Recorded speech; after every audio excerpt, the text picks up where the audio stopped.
Saya akan memberitahukan apa yang akan kita bahas di sini, yaitu 1. Pengertian teks deskripsi, 2. Contoh teks deskripsi, 3. Tujuan teks deskripsi, 4.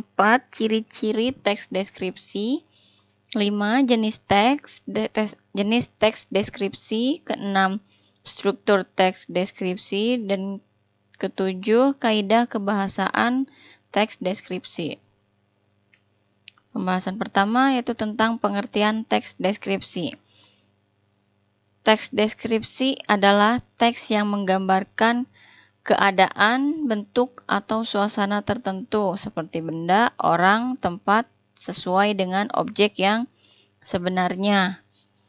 Atau pengertian lainnya yaitu menggambarkan secara terperinci suatu objek, orang, tempat wisata, hewan peliharaan, rumah, sekolah, dan sebagainya yang seakan-akan pembaca melihat, mendengar, dan merasakan objek yang digambarkan.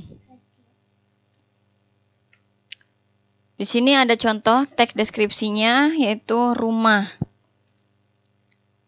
Aku memiliki rumah yang terletak di lereng gunung dan dekat dengan sawah. Rumahku tepat berada di depan jalan untuk menuju gunung. Di sebelah kiri rumahku terdapat masjid yang cukup besar yang biasanya digunakan untuk sholat Idul Adha. Di depan rumahku terdapat halaman yang cukup luas dan biasanya digunakan untuk bermain anak-anak kecil di sekitar rumah. Cat rumahku berwarna hijau muda dan kusennya berwarna hijau tua. Pintu rumahku juga berwarna hijau tua. Rumahku tidak terlalu besar, namun cukup untuk menampung 10 orang. Karena terdapat lantai 2 yang dapat dihuni. Di lantai 2, cat dinding bagian depan berwarna oranye, sementara pada jendela kusen dan pintunya berwarna merah. Dari jauh, rumahku sangat mencolok karena perpaduan dua warna tersebut. Di bagian depan, terdapat teras yang biasa untuk duduk santai dengan keluarga. Jika masuk pintu depan akan langsung menuju ruang tamu dan di sebelah kiri tersedia ruang lesehan dan disediakan televisi. Biasanya di sini pusat keluarga kami berkumpul. Di ruang lesehan itu terdapat pintu untuk masuk ke ruang tengah. Di ruang tengah ini cukup luas dan terdapat satu set meja dan kursi makan yang biasanya kami gunakan untuk makan bersama. Di ruangan ini juga ada akuarium ikan. Nah, ini ada teks yang kedua, judulnya kucing. Mungkin untuk lebih jelasnya kalian bisa membacanya juga ya. Kita lanjut ke tujuan teks deskripsi. Sebagaimana tadi, di pengertian teks deskripsi itu menggambarkan keadaan. Berarti tujuannya pun menggambarkan objek secara rinci, yang seakan-akan pembaca melihat, mendengar, bahkan merasakannya. Yang keempat, ciri-ciri teks deskripsi. Ada menggambarkan objek bersifat khusus seperti ayah, ibu, atau sekolah. Contohnya rumah Ahmad atau rumah Santi. Kalau misalkan untuk contoh sekolah, bisa menyebutkan sekolah Stella Amaris, sekolah Evata, seperti itu ya. Terus ada isi teks berisi rincian bagian-bagian objek, seperti bentuk, ukuran, warna. Berikutnya ada melibatkan kesan indera, maksudnya apa yang kita langsung, seperti rumah tari berwarna biru. Jadi apa yang kita bisa langsung lihat di luar, itu merupakan melibatkan kesan indera. Yang kelima kita ke jenis teks deskripsi. Jenis teks itu ada dua bentuk. Teks deskripsi berdiri sendiri sebagai teks, yang keduanya teks deskripsi yang menjadi bagian teks lain seperti cerpen, novel, lagu, dan lain-lain. Adapun jenis teks deskripsi ditinjau dari kemandiriannya menjadi 3. Ada teks deskripsi sugestif, teks deskripsi spasial, dan teks deskripsi eksplanatori. Keenam, kaidah kebahasaan teks deskripsi. Yang A itu menggunakan kata khusus untuk mengkonkretkan. Contohnya kata umum dari kata indah. Kata khususnya itu cantik, menawan, molek, menakjubkan, elok, mempesona. Contoh dalam kalimatnya, pemandangan di pantai Parangtritis.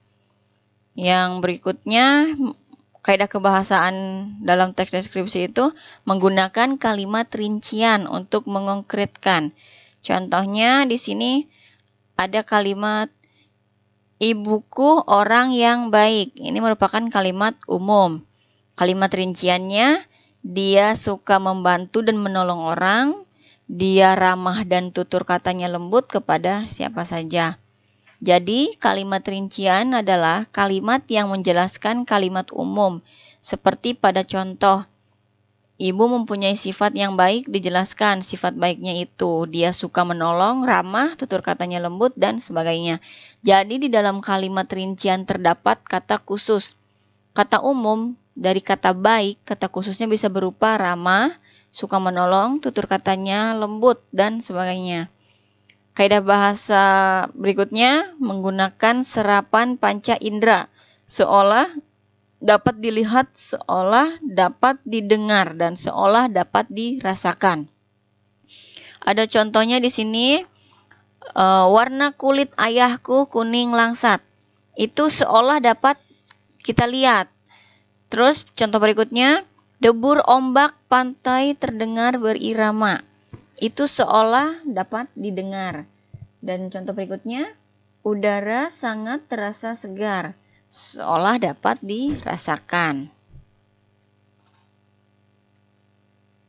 Kaidah kebahasaan berikutnya menggunakan imbuhan me,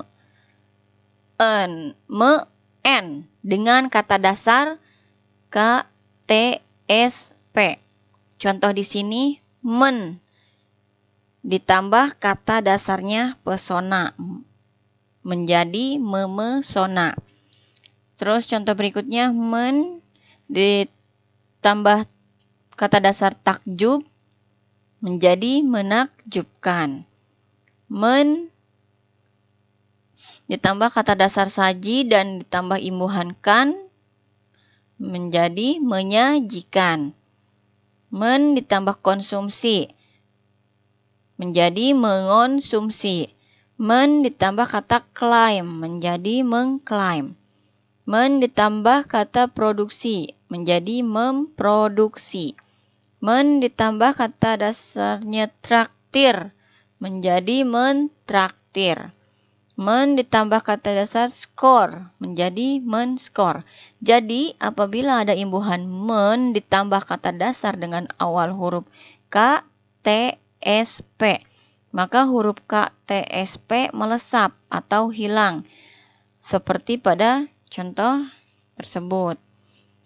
Nah, jadi karena terdapat konsonan rangkap dalam kata-kata tersebut, maka apabila men ditambah kata dasar dengan huruf konsonan rangkap, hasil kata bentukan yang di awal huruf K, T, S, P tidak melesap atau hilang. Jadi huruf konsonan itu ada 21, yakni semua huruf abjad kecuali huruf vokal. Di sini ada kata dasar klaim. Nah, kata dasar klaim ini terdapat konsonan rangkap huruf K dan L. Terus ada kata dasar produksi. Dia pun sama karena ada konsonan rangkap antara huruf P dan R.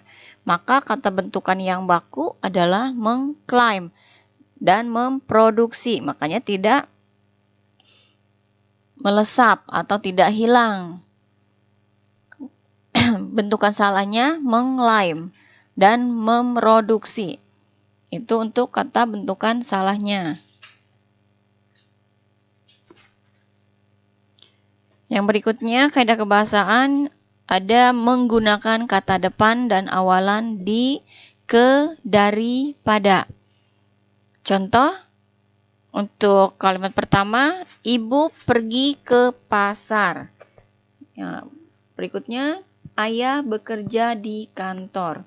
Berikutnya, adik pulang dari sekolahan. Dan yang terakhir, contohnya, Budi pulang sekolah pada sore hari.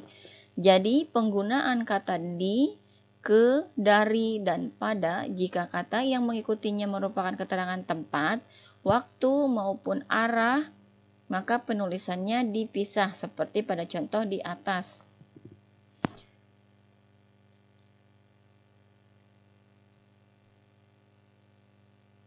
Yang ketujuh, kita bahas struktur teks deskripsi. Struktur adalah bagian-bagian yang terpisah dari sebuah teks yang nantinya akan menjadi satu kesatuan teks yang sempurna. Struktur teks diantaranya ada identifikasi umum atau deskripsi umum, deskripsi bagian, dan simpulan. Yang A, identifikasi atau deskripsi umum merupakan bagian teks yang berisi gambaran umum objek, bisa nama objek, lokasi objek, ciri fisik objek, dan sebagainya. Terus yang B, deskripsi bagian. Deskripsi bagian merupakan bagian teks deskripsi yang berisi pendapat subjektif penulis atau kalimat umum dan rincian. Yang C, simpulan atau kesan. Merupakan bagian terakhir teks yang berisi kesan penulis terhadap objek yang digambarkan. Nah, di sini ada contoh untuk struktur teks deskripsi untuk penentuannya ya. Di sini contohnya judul rumah. Sebelumnya udah kita bahas tadi ya untuk contohnya. Ini merupakan contoh dari teks deskripsi. Dan sekarang kita untuk menentukan strukturnya atau untuk analisis struktur dalam teks deskripsi.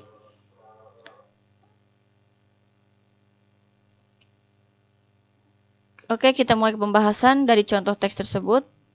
Ada paragraf 1 dan 2, itu termasuk ke dalam struktur identifikasi atau deskripsi umum.